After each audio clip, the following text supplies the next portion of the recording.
Hey guys, I want to talk to you for a few minutes about something. A thought came to mind to me actually earlier today, and you know how we always say when we look in the world, we want to see if we can find some sort of way to apply that to spiritual truth or a thing that reminds us about God and about the Bible. Well, this thing actually did. You know, there's two different types of people in this world. There's astronomers and there's astronauts. An astronomer will sit safely on the earth and observe the stars and the cosmos from afar, but they never get to go to outer space.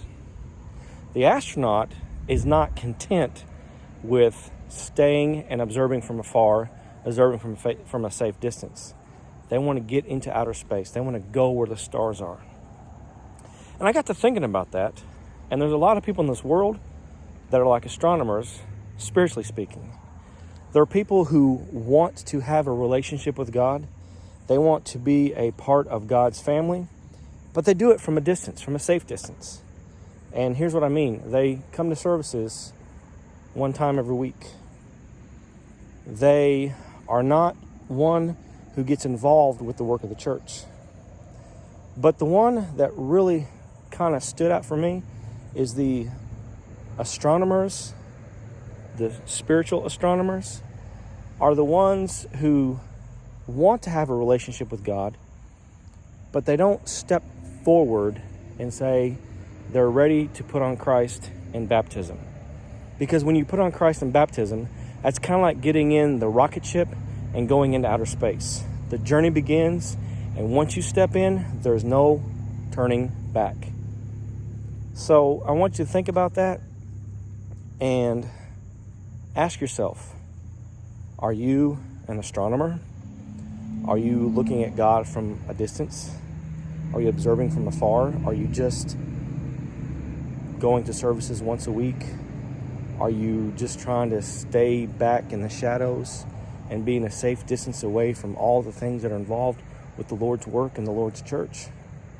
If you are, something needs to happen.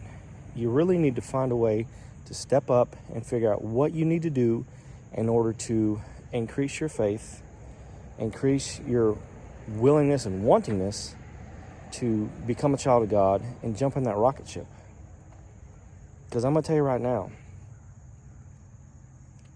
becoming a child of God is the scariest thing that you can ever do. And the reason I say that is to come to somebody and say, I'm wrong, I'm sinful, I need to make a change, and I want you, God, to have control of my life. That's scary. That can be complicated. But once you do it, it's like getting in a rocket ship.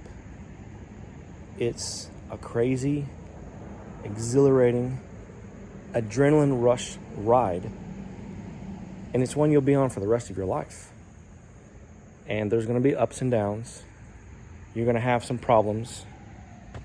You're going to call mission control, which is God, and ask him for help.